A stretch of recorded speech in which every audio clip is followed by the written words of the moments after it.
What up? What up? Hello, everyone, Ron here. So, Brightburn's movie, another movie I recently saw, rented it from Redbox. That's right, Redbox.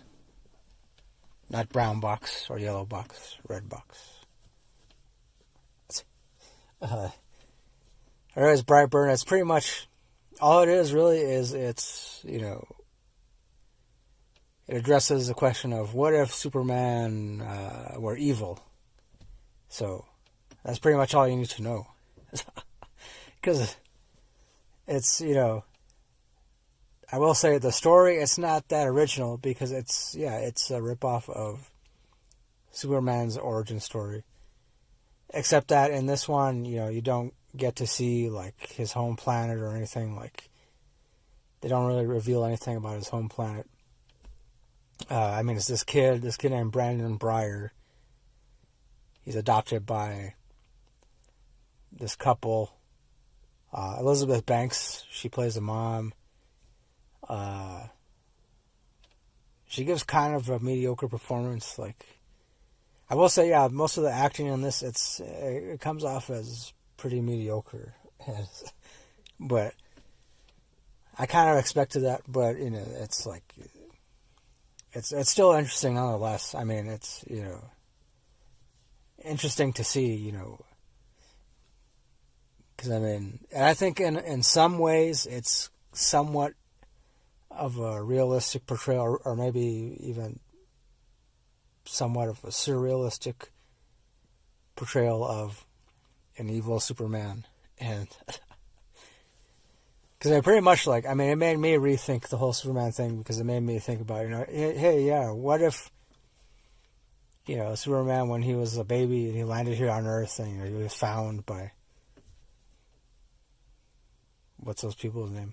The Kents, and they raised him, and he ended up being this like good person.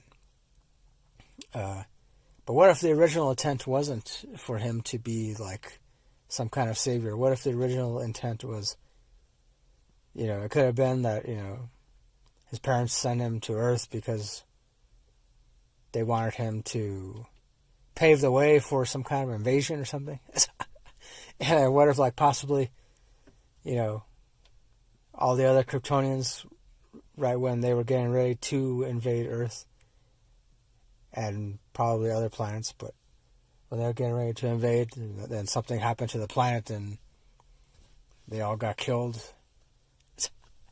And I don't know, that's kind of what I thought about, while watching Brightburn. And of course, there are some horror elements,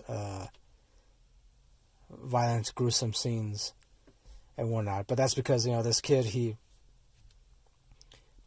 finally owns up to his powers, his abilities, and he just accepts it, and just wreaks havoc on everything, and that's pretty much what he does, because he finds out. I mean, it's not really that much of a spoiler, but he finds out that essentially, pretty much, he was sent to Earth to take it over, or at the very least, I guess, set it up for some kind of invasion or something like that. So, actually, I enjoyed it strictly for the fact that, like I said, it made me rethink the whole Superman thing. So, I guess I would say this movie isn't for everyone. If you expect this huge, this big budget kind of superhero thing, then no, that's not what this is. And if you don't like seeing a lot of gruesome stuff, then you probably won't like this. But otherwise, if you don't mind a little gruesome scene, some gruesome stuff here and there, and especially if you're interested in seeing, what if Superman were evil, that whole thing, then this movie, you might really like this movie. You might like it as much as I did. So once you get past the mediocre acting, then.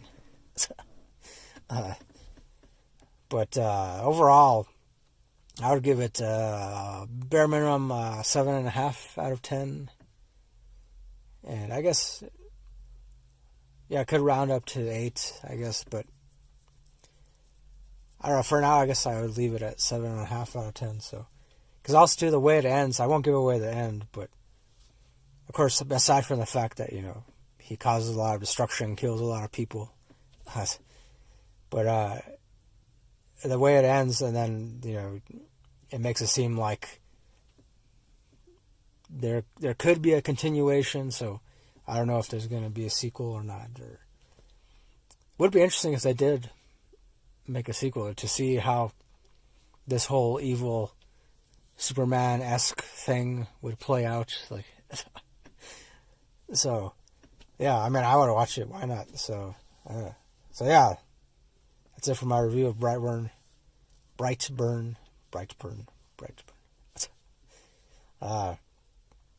Once again, I give it a 7.5 out of 10. Thanks for watching. Thanks for listening. As always, next time, don't forget, keep it real, keep on rocking, and peace.